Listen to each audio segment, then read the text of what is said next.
Have you ever felt like someone was watching you in the dead of night, or heard strange sounds echoing through your home when you were supposed to be alone? Today, I'll tell you true stories about chilling encounters that happened in the safety of one's own home. The first story comes from a young woman living alone in a small apartment. After a long day at work, she decided to reward herself with a relaxing night. She made a cup of hot tea, wrapped herself in a cozy blanket, and turned on her favorite movie. But as she got lost in the film's suspenseful scenes, she caught a glimpse of a shadow moving in the hallway. Thinking it was just a trick of the light, she continued watching. Then, the lights flickered and went out. She had the distinct feeling that someone was standing right behind her. Slowly, she stepped forward, hand trembling as she reached for the door. Inside, nothing but hanging clothes. But just as she turned away, a whisper came from within. "I see you." She screamed and bolted out of the apartment, calling the police. When they arrived, there were no signs of forced entry, but when they reviewed the security footage, they saw the closet door creaking open by itself at midnight, and for a brief moment, a pale hand slipping out of the darkness. A man lived with his wife in a quiet suburban home. One winter morning, he woke up and noticed footprints in the snow. But what disturbed him was that the prints led only in one direction, from the bedroom window into the house. There were no footprints leaving. He stood there, trying to make sense of it. Could someone have jumped the fence? Was it a prank from the neighborhood kids? But the snow was thick, and the deep impressions suggested they had been there since the night before. A cold shiver ran down his spine as he quickly called his wife over. Together, they stared at the footprints, unsure what to do. They checked every door and window. Everything was still locked, no sign of a break-in. Yet, a horrifying question loomed in their minds. If no one had left, where was the intruder now?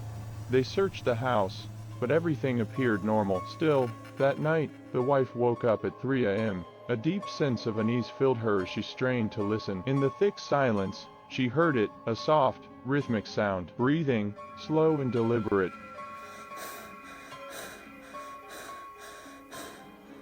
She nudged her husband, voice trembling.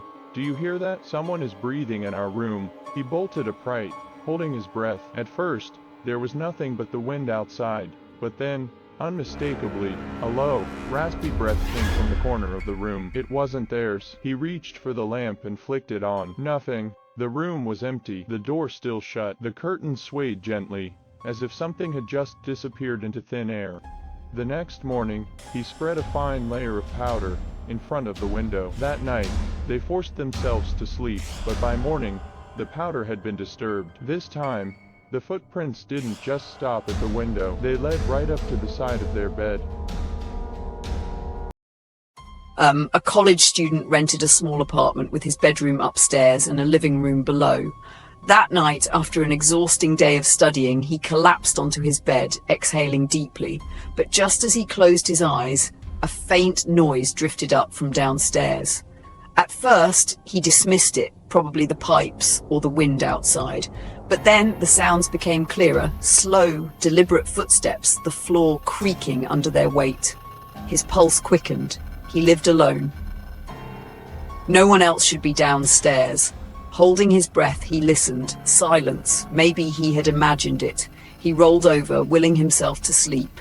Then his phone buzzed, a call from his own number. Hesitantly, he answered. A voice on the other end whispered, "You're sleeping upstairs, aren't you? I'm downstairs."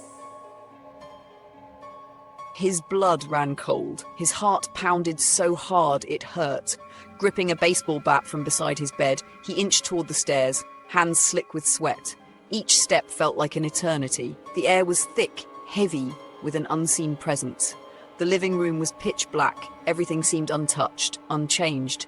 But something was wrong. He could feel it. The weight of unseen eyes watching from the dark. A draft whispered through the curtains, making him jump.